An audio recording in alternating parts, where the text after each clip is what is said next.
नमस्कार, आप सभी दर्शकों का हार्दिक स्वागत है हमारे विशेष कार्यक्रम कृषि दर्शन में, जो समर्पित है हमारे किसान भाइयों और बहनों की समृद्धि, विकास और आधुनिक खेती की ओर बढ़ते हर कदम को। इस मंच के माध्यम से हम लाते हैं खेती से जुड़ी ज़रूरी खबरें, मंडी के ताज़ा भाव, मौसम का हाल, नई तकनीकों की जानकारी, विशेषज्ञों की सलाह और साथ ही प्रेरणादायक कहानियाँ भी। तो आइए शुरुआत करते हैं आज के अंक की और सबसे पहले नज़र डालते हैं हमारे पहले सेगमेंट पर, खबरें खेती की। नमस्कार किसान भाइयों और बहनों, खबरें खेती की के इस विशेष अंक में आपका हार्दिक स्वागत है। मैं हूं अपराजिता और आज हम लाए हैं खेती किसानी से जुड़ी वो तमाम ज़रूरी खबरें जो आपके खेत खलिहानों से लेकर मंडी और मौसम तक सीधा असर डालती हैं। आज के इस अंक में जानेंगे सरकार की नई कृषि नीति, मुर्गी पालन की लाभकारी नस्लें, धान की रुपाई के लिए उपयोगी यंत्र और सुनेंगे एक प्रगतिशील किसान की सफलता की कहानी। साथ ही आपको बताएंगे ताज़ा मंडी भाव और मौसम का पूर्वानुमान भी। तो आइए शुरुआत करते हैं आज के मुख्य समाचारों से। मछलियों की उत्पादकता बढ़ाने के लिए मछुआरों को हर संभव मदद करेगी सरकार। धान का बिचड़ा लगाने से पहले करें बीजों की सफाई और जांच। बेहतर मछली उत्पादन के लिए करें नर्सरी तालाब का समुचित प्रबंधन। महान वैज्ञानिक डॉक्टर हीरालाल चौधरी के सम्मान में हाल में ही पूरे देश में राष्ट्रीय मत्स्य पालक दिवस मनाया गया। इसी क्रम में बिहार के पटना जिले के बामेती सभागार में पशु एवं मत्स्य संसाधन विभाग की ओर से कार्यक्रम आयोजित किया गया। कार्यक्रम में राज्य के उत्कृष्ट कार्य करने वाले मत्स्य पालकों को सम्मानित किया गया। इस अवसर पर विभाग की सचिव डॉक्टर एन विजयलक्ष्मी ने कहा कि राज्य में मछली उत्पादन में वृद्धि हुई है और सरकार मछुआरों को उनकी ज़रूरत के अनुसार हर संभव सहायता प्रदान करेगी। जो महान वैज्ञानिक थे हम लोग का डॉक्टर हीरालाल चौधरी और अली कुनी, उनके जो योगदान मछली के विकास में, मछली क्षेत्र के विकास में रहा है, जो इंड्यूस्ड ब्रीडिंग टेक्निक के माध्यम से उन्होंने मछली का उत्पादन बढ़ाने की जो कोशिश की है, उसको याद करने के लिए और उनके जो कंट्रीब्यूशन है उसको याद करने के लिए हम लोग सब एवरी ईयर ये नेशनल फिश फार्मर्स डे मनाते हैं। तो उसी परिप्रेक्ष्य में हम सभी लोग यहाँ पे आज ये कार्यक्रम कर रहे हैं। मत्स्य पालकों को सलाह दी जाती है कि मछली के बीज सीधे मुख्य तालाब में ना डालें। इसके लिए पहले एक अलग नर्सरी तालाब बनाएं जहां बीजों को कुछ समय तक पाला जाए। इससे मछलियों की ग्रोथ अच्छी होती है और अगले वर्ष बेहतर उत्पादन मिलेगी। तो स्पॉन अगर आप स्टॉक करते हैं तो उसमें क्या होगा कि आपको पता भी नहीं रहेगा कि आपने कितना मछली डाला है, क्योंकि स्पॉन तो उसमें 30% सर्वाइवल होता है। अगर आप एक बाटी ला के डालते हैं, एक बाटी में लगभग 18,000 बच्चा होता है या उससे भी ज़्यादा हो सकता है, कोई काउंट नहीं है। तो इस तरह से अगर आप स्पॉन स्टॉक करेंगे तो आपको एक साल में 1 केजी का मछली नहीं मिलेगा। तो इससे बेटर होगा कि आप नर्सरी में पहले स्पॉन को ला के 1 साल पालें, उसके बाद सेकेंड ईयर से उसको जो है स्टॉकिंग तालाब में डालें। किसान भाइयों, किसी भी फसल के अच्छे उत्पादन के लिए बीजों की गुणवत्ता बहुत महत्वपूर्ण होती है।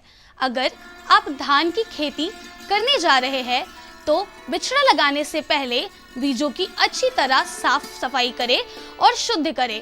साफ सुथरे और रोग मुक्त बीजों को ही नर्सरी में डालें ताकि धान के बिचड़े स्वस्थ और मजबूत हो। इससे फसल की पैदावार भी बेहतर होगी। जिसमें ज़्यादा पहिया, जिसको चाप हम बोलते हैं, पहिया बोलते हैं, अगर उनकी संख्या यदि ज़्यादा है तो हमारा जर्मिनेशन परसेंटेज प्रभावित होता है। इसका जांच करने के लिए सिंपल सा तरीका है कि एक बाल्टी पानी ले लेते हैं, पानी में हल्का सा नमक डालते हैं और नमक डालने के बाद उसमें हम आलू डुबोते हैं। अगर आलू जब जाके पानी के अंदर डूब जाता है तो उसमें नमक और डालते हैं, जब तक डालते रहते हैं नमक, जब तक कि आलू ऊपर तैरने न लगे।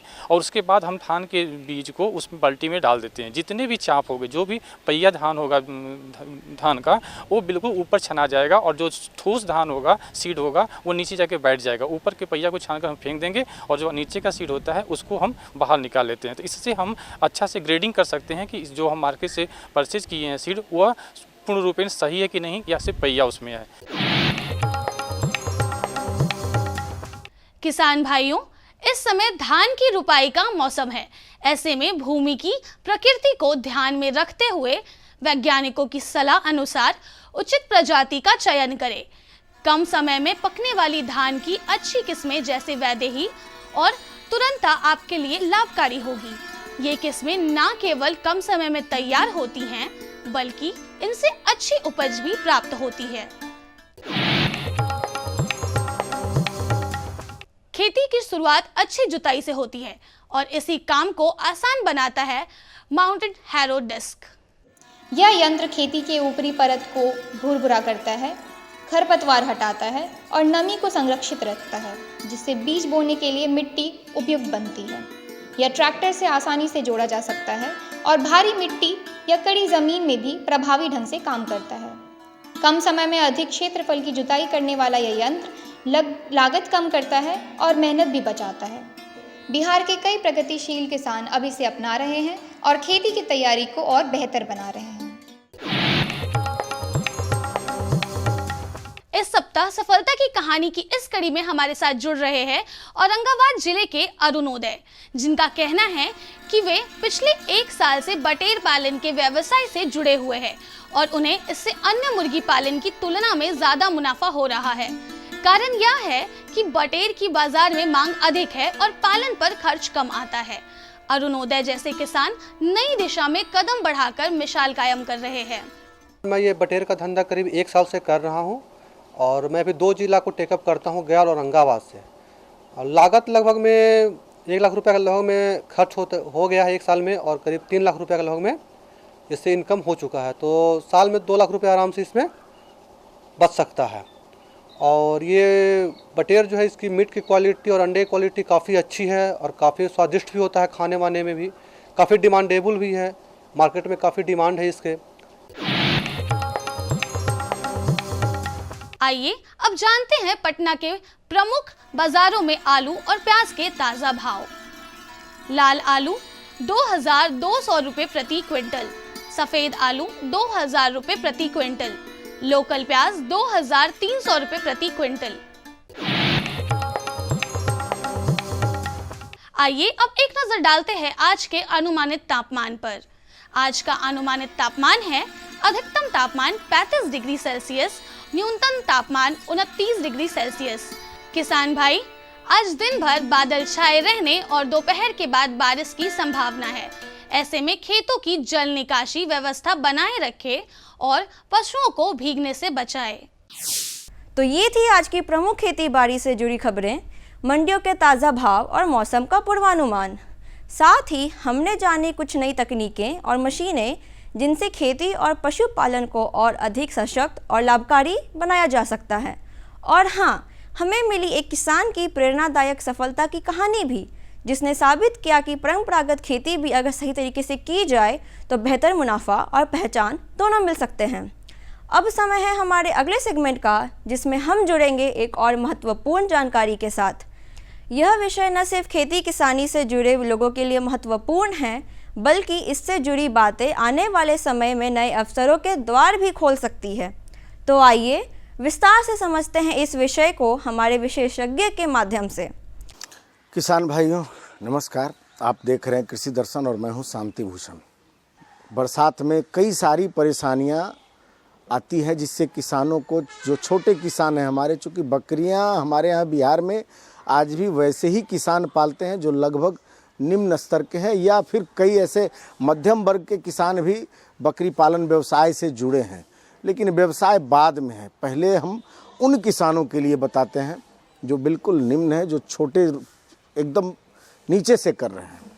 तो क्या क्या सावधानियां बरतनी चाहिए, क्या प्रबंधन का तरीका होना चाहिए बकरियों में बरसात में, इस विषय पर हमारे साथ बात करने के लिए मौजूद हैं बिहार पशु विज्ञान विश्वविद्यालय के प्रसार विज्ञान विभाग के विभागाध्यक्ष डॉक्टर पंकज कुमार। सर, आपका हमारे कार्यक्रम में स्वागत है। नमस्ते। समय समय पर सर आपकी जानकारियां हमें हमारे किसानों को मिलती है। उसी कड़ी में आज हम बकरियों पर जब बात करते हैं तो बकरियों में सावधानी, खास करके बरसात में कई ऐसे, चूँकि आपने ही, आपके वैज्ञानिकों ने ही पिछले कई कार्यक्रमों में मुझे बताया कि बरसात में कई ऐसी टॉक्सिक प्लांट भी जन्म लेते हैं जिससे हमारी बकरियां बीमार होती है, या कई ऐसी सावधानियां हैं जो नहीं बरत पाते हमारे किसान रख रखाव में, आवास में, खान पान में। तो आवास की व्यवस्था उसकी कैसी होनी चाहिए सर, खान पान की व्यवस्था कैसी होनी चाहिए? किसान भाइयों, ये बड़ा ही समसामयिक विषय लेकर आज दूरदर्शन पटना आपके बीच आया है।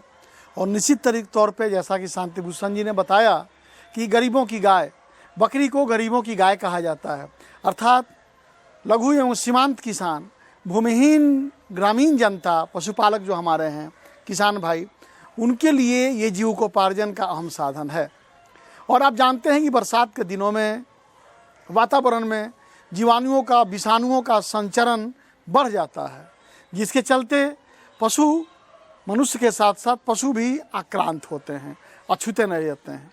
दिन और रात के तापक्रम में काफ़ी का अंतर, ह्यूमिडिटी, आर्द्रता काफ़ी ज़्यादा बढ़ जाना, नमी, लगातार बारिश होते रहना, जिसमें पशु भीग जाते हैं, अस्वस्थ हो जाते हैं, उनके खान पान में कई तरह के जीवाणुओं का संक्रमण हो जाता है।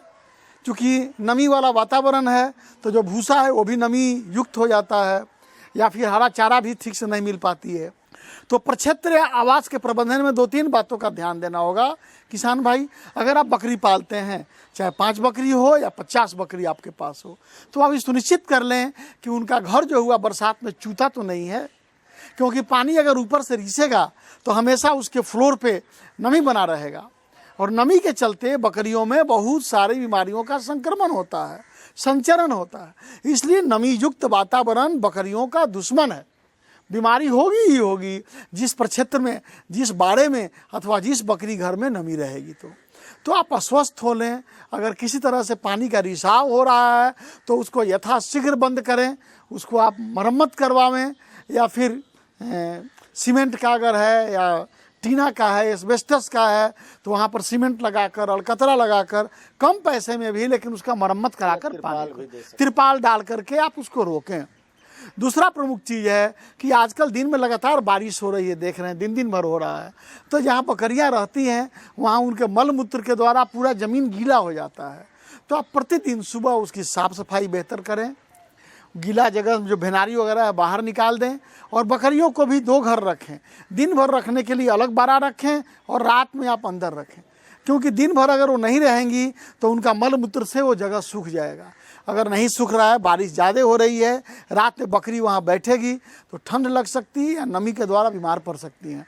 ऐसी स्थिति में साफ़ सफाई के बाद वहाँ पर जो आप घूरा जलाते हैं उसका जो अगर राख इकट्ठा करके रखे हुए हैं, हम बार बार कहते हैं कि अगल बगल साफ़ सफाई कर उसको इकट्ठा करके शाम में धुआं करें, जिससे कि मक्खी मच्छर भी भाग जाएंगे, और वो राख जो बचेगा वो अपने क्षारीय गुण के कारण कीटाणुनाशक का काम करता है।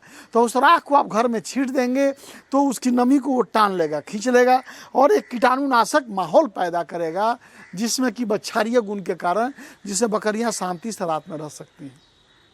अगर आप बकरे फार्म खोले हुए हैं तो चूना के पाउडर का छिड़काव कर सकते हैं। 10x10 के जगह में 2 से 2.5 किलो चूना का पाउडर सप्ताह में 1 दिन अवश्य ही छिड़काव करें। ये कीटाणुनाशक का काम करता है और ज़मीन को नमी रहित करने में भी काम देता है। इतना ही नहीं, बकरी फार्म के बाहर का प्रक्षेत्र जो है वहाँ कभी भी गीला चीज़ खाने के लिए ना दें, जब भी खाने के लिए दें तो टांग कर दें, क्योंकि ज़मीन पर, फर्श पर बहुत सारा इन्फेक्शन, संक्रमण रहता है, जो कि बकरियाँ खाएंगी, अगर फर्श के संपर्क में आएगा तो उनके शरीर में चला जाएगा। सर, आहार प्रबंधन में दोनों तरह के, जो बाहर रखते हैं, बाहर चराते हैं, और जो अंदर रखते हैं, दोनों तरह का आहार प्रबंधन कैसा होना चाहिए? हाँ बिल्कुल, अभी हमने आवास प्रबंधन की बात की, जो कि बरसात के दिनों में नितांत आवश्यक है, क्योंकि अगर हम प्रबंधन में सही सलामत करते हैं तो 25 से 35% तक मृत्यु दर को कम कर सकते हैं। दूसरा जो अभी किसान भाई जो बात उठाए हैं, ये लोग कि उसके आहार का प्रबंधन क्या करें। बकरियां दो तरह से पाली जाती हैं, एक खूंटे पर बांधकर और एक चराकर, और एक सेमी इंटेंसिव बांध और चराकर, दोनों में। आमतौर पर बिहार में बकरियां चराई पर ही पाली जाती हैं। चराई पर अगर बकरियों को पालते हैं किसान भाई, तो अवश्य आश्वस्त हो लें कि इन दिनों जल जमाव वाले क्षेत्रों में बकरियों को चरने के लिए न निकालें, क्योंकि जल जमाव वाले क्षेत्रों में अथवा लगातार मूसलाधार बारिश 2 दिन 3 दिन पड़ रही है, जलमग्न हो गया है, जल हट गया है और घास नई नई निकली है, वहाँ पर चरने के लिए हरगिज न भेजें, क्योंकि मल मूत्र के द्वारा कृमियों के अंडे, परजीवियों के अंडे उन हरे हरी घासों पर चिपक जाते हैं और बकरियां चरने के क्रम में खा लेती हैं, जिससे यकृत कृमि रोग, लिवर फ्लूक अथवा अन्य अंतः परजीवी जनित समस्याएं हो जाती हैं, जिनसे उनके शरीर का खून का कमी होगा और कई तरह की बीमारियां से बकरियां आक्रांत हो सकती हैं। तो उनको चरने में बिल्कुल ध्यान दें। चरा हुआ पानी में डूबा हुआ घास अगर खिलाना है तो काट करके ले आवे, अच्छे से पानी से धो दें 2 बार 3 बार चापाकल के पानी से, और फिर उसको धूप में हल्का सुखाकर और हैंगिंग पोजीशन में टांग करके बल्ले में, और तब उसको खिलावें तो बेहतर रहेगा। अगर घर में भी खिलाते हैं घर में, तो नाद में हमेशा सूखा खली दें, सूखा भूसा दें, कभी भी गीला चीज़ न खिलावें, बासी चीज़ हरगिज न कहें, क्योंकि फफूंदों का संक्रमण हो जाता है। आज का बचा हुआ खाना कल बिल्कुल ही न दें, विशेषकर बरसात के दिनों में नहीं दें। पाचक की दवा दें। नमक और खनिज मिश्रण अवश्य ही प्रति 5 ग्राम से 7 ग्राम प्रति बकरी प्रतिदिन दें। 3 से 5 ग्राम नमक ही प्रतिदिन दिया करें इन दिनों। और अगर दुधारू बकरियां हैं तो उन्हें 5 से 10 मिलीग्राम कैल्शियम की मात्रा भी महीना में 10 या 12 दिन अवश्य पिलावें। इन छोटी छोटी बातों का ख्याल करके आहार पर करेंगे तो इनकी उत्पादकता भी बरकरार रहेगी, जो मेमने हैं वो भी स्वस्थ रहेंगे, और आहार और आवास प्रबंधन से संक्रमण नहीं बीमारियों का होगा और बकरियां स्वस्थ रहेंगी। निश्चित रूप से हमारे वैज्ञानिक आपके लिए बता रहे हैं कि आप कितना बढ़िया से बकरी पालन कर सकते हैं। बकरी पालन आपके लिए बेहतर रोजगार बन सकता है, बेहतर आमदनी का जरिया बन सकता है। इतनी अच्छी जानकारी के लिए सबसे पहले आपकी तरफ से धन्यवाद हम अपने विशेषज्ञ को देते हैं। सर, आपको हमारे कार्यक्रम में आए इसके लिए बहुत बहुत आभार। विशेषज्ञ से मिली ये उपयोगी जानकारियाँ निश्चित रूप से आपके लिए लाभकारी सिद्ध होंगी। अब समय है एक छोटे से विराम का। आप कहीं जाइएगा मत, क्योंकि ब्रेक के बाद हम लौटेंगे और भी रोचक और उपयोगी जानकारी के साथ। बने रहिए हमारे साथ कृषि दर्शन में। हर जोखिम से निकल कर फसल आए, सुरक्षित हो जाए। फसल बीमा से हर किसान अब आत्मनिर्भर हो जाए। अब सूखा पड़े या बाढ़ आ जाए, कोई डर नहीं। अब ओले पड़े या कीट पतंगे फसल खा जाए, कोई फिक्र नहीं। अब कैसी भी आपदा हमारी फसल पे आ जाए, क्षति होने पर हमारे दावों का उचित भुगतान मिलता है, क्योंकि हमने लिया है प्रधानमंत्री फसल बीमा। बुआई से फसल कटाई तक हर जोखिम का दावा, न्यूनतम प्रीमियम पर अधिकतम भुगतान का वादा। योजना से हर साल जुड़ रहे हैं 5 करोड़ से ज्यादा किसान। अब आपकी है बारी। नजदीकी कृषि कार्यालय, सहकारी समिति, बैंक शाखा, अधिकृत बीमा कंपनी या जन सेवा केंद्र में स्वेच्छा से करा सकते हैं पंजीकरण। फसल बीमा पोर्टल या फसल बीमा ऐप द्वारा भी किया जा सकता है पंजीकरण। प्रधानमंत्री फसल बीमा योजना, आपकी फसलों का संपूर्ण सुरक्षा कवच। कृषि एवं किसान कल्याण मंत्रालय, भारत सरकार। ब्रेक के बाद एक बार फिर से स्वागत है आपका हमारे खास कार्यक्रम कृषि दर्शन में। अब पेश है हमारा अगला सेगमेंट, एक संक्षिप्त लेकिन ज्ञानवर्धक फीचर फिल्म, जिसमें हम देखेंगे खेती से जुड़े महत्वपूर्ण विषय पर एक रोचक प्रस्तुति। तो आइए देखते हैं आज की यह विशेष फिल्म। ये है नया बदलता भारत, जहां कृषि को मिल रही है तकनीक की ताकत।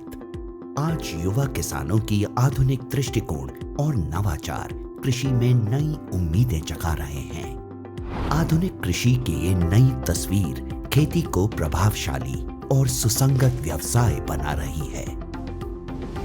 कृषि के पुराने तरीकों से कीट, रोग और मौसम में उतार चढ़ाव जैसी समस्याओं का समाधान संभव नहीं है। इस बात को समझते हुए माननीय प्रधानमंत्री श्री नरेंद्र मोदी जी ने कृषि को भी धीरे धीरे हाईटेक बनाने की पहल की है। ड्रोन टेक्नोलॉजी हमारे कृषि सेक्टर को दूसरे लेवल पर ले जाने वाली है। किस जमीन पर कितनी और कौन सी खाद डालनी है, मिट्टी में किस चीज की कमी है, कितनी सिंचाई करनी है, ये भी हमारे यहाँ अंदाजे से होता रहा है। ये कम पैदावार और फसल बर्बाद होने का बड़ा कारण रहा है। लेकिन स्मार्ट टेक्नोलॉजी आधारित ड्रोन यहाँ भी बहुत काम आ सकते हैं। प्रधानमंत्री जी के दूरदर्शी नेतृत्व में केंद्रीय कृषि एवं किसान कल्याण मंत्रालय बड़ी तेजी से किसानों को टेक्नोलॉजी से जोड़ रही है। सरकार कृषि कार्यों के लिए ड्रोन के उपयोग को प्रोत्साहित कर रही है। किसान ड्रोन कृषि उद्योग में क्रांति ला रहा है। यह तकनीक भारतीय कृषि समुदाय का भविष्य है। ड्रोन का प्रयोग पारंपरिक खेती के तरीकों को बदल रहा है। ड्रोन एक आधुनिक तकनीक एक नई आई है, जिससे हमें उससे बहुत फ़ायदा हो रहा है। जो दवाई डाल देते हैं ड्रोन में उड़ के स्प्रे करती है जैसे, और दवाई भी छिड़कती है, हमें बचाव होता है, शरीर का बचाव होता है, उससे बहुत सारे फ़ायदे हैं। पहले हम स्प्रे करते थे मशीन में 100 लीटर पानी 200 लीटर पानी में 1 किलो स्प्रे होती थी, अब उसमें 10 लीटर पानी में 1 किलो स्प्रे होती है। अत्याधुनिक तकनीक, हाई रेजोल्यूशन कैमरों और उन्नत सेंसर से लैस किसान ड्रोन भारतीय कृषि क्षेत्र की काया पलट करने की क्षमता रखता है। कीटनाशकों और उर्वरकों का छिड़काव, हवाई निगरानी, फसल और मृदा स्वास्थ्य की निगरानी, बीजारोपण, क्षतिग्रस्त फसलों का आकलन और फसल बीमा के दावों का तेजी से निपटान के अलावा फसलों के स्वास्थ्य संबंधी रियल टाइम जानकारी दे सकता है। यह कीटों, बीमारियों और पोषक तत्वों की कमी की पहचान कर सकता है। इसकी मदद से समय रहते किसान अपनी फसलों की सुरक्षा के उपाय कर सकते हैं। इससे सबसे बड़ा फायदा है कि आप इसमें दवाई डाल के और इसको भर के छोड़ देंगे, पूरे खेत में करके वापस वहीं आ जाएगा। आप जैसे खेत में नहा धोकर गए थे वैसे के वैसे वापस आओगे। साथ ही किसान ड्रोन का प्रयोग स्वामित्व योजना के अंतर्गत भूमि अभिलेखों के डिजिटलाइजेशन और पशुधन ट्रैकिंग के लिए भी किया जा सकेगा। वैसे तो किसान ड्रोन आज देश की जरूरत है, पर ड्रोन चलाने के लिए प्रशिक्षित ऑपरेटर्स की कमी, ड्रोन के रखरखाव की चुनौती और ड्रोन चलाने के लिए जरूरी सुरक्षा निर्देशों की जानकारी की कमी जैसी कुछ समस्याएं अभी भी बनी हुई हैं। इन समस्याओं के निदान के लिए केंद्रीय कृषि और किसान कल्याण मंत्रालय ने कई पहल किए हैं, जिनमें नीतिगत परिवर्तन भी शामिल हैं। कृषि मंत्रालय द्वारा कृषि संस्थानों को 10 लाख तक का अनुदान, व्यक्तिगत किसानों की सहकारी समितियों जैसे CHC और FPO को भी ड्रोन की खरीद के लिए वित्तीय सहायता मिलती है। किसानों के खेतों में ड्रोन के लिए फार्म मशीनरी प्रशिक्षण और परीक्षण संस्थानों FMTTI, भारतीय कृषि अनुसंधान परिषद ICAR संस्थानों, कृषि विज्ञान केंद्रों तथा राज्य कृषि विश्वविद्यालयों को कृषि यंत्रीकरण उप मिशन के तहत आकस्मिक व्यय के साथ ड्रोन लागत की 100% दर पर वित्तीय सहायता प्रदान की जाती है। वित्तीय सहायता और अनुदान प्रदान करने के अलावा ड्रोन फैसिलिटेशन सेंटर का विकास भी किया जा रहा है। कुशल ड्रोन ऑपरेटर्स की कमी को पूरा करने के लिए प्रशिक्षण कार्यक्रम चलाए जा रहे हैं। प्रशिक्षित किसानों की DGCA द्वारा सभी जरूरी औपचारिकताएं प्रशिक्षण केंद्रों में ही पूरी कर ली जाएं, यह भी सुनिश्चित किया जा रहा है। ड्रोन प्रौद्योगिकियों के अनूठे लाभों को ध्यान में रखते हुए मंत्रालय ने ड्रोन के जरिए 10 तरह के फसलों पर कीटनाशक के छिड़काव हेतु मानव संचालन प्रक्रिया SOP जारी किए हैं। आधुनिक कृषि उद्योग एक महत्वपूर्ण मोड़ पर है। कल तक जो किसान संसाधन के अभाव में मजबूर था, वो अब तकनीक की ताकत से मजबूत हो रहा है। नए भारत की नई तस्वीर गढ़ रहा है। तो दर्शकों, यही था कृषि दर्शन का आज का अंक, जहां हमने जानी खेती से जुड़ी अहम खबरें, मिले विशेषज्ञ की सलाह, देखी आधुनिक तकनीक और उपकरणों की जानकारी और सुनी एक प्रेरणादायक सफलता की कहानी। हमें पूर्ण विश्वास है कि यह कार्यक्रम आपके लिए उपयोगी और जानकारी पूर्ण रहा होगा। हम फिर हाजिर होंगे ऐसे ही और भी रोचक और ज्ञानवर्धक विषयों के साथ। तब तक आप स्वस्थ रहें, खुशहाल रहें और खेती के क्षेत्र में लगातार आगे बढ़ते रहें। नमस्कार। हमारा पता है कृषि दर्शन, कमरा नंबर 203, द्वारा केंद्र निदेशक, दूरदर्शन केंद्र पटना, फ्रेजर रोड, पटना।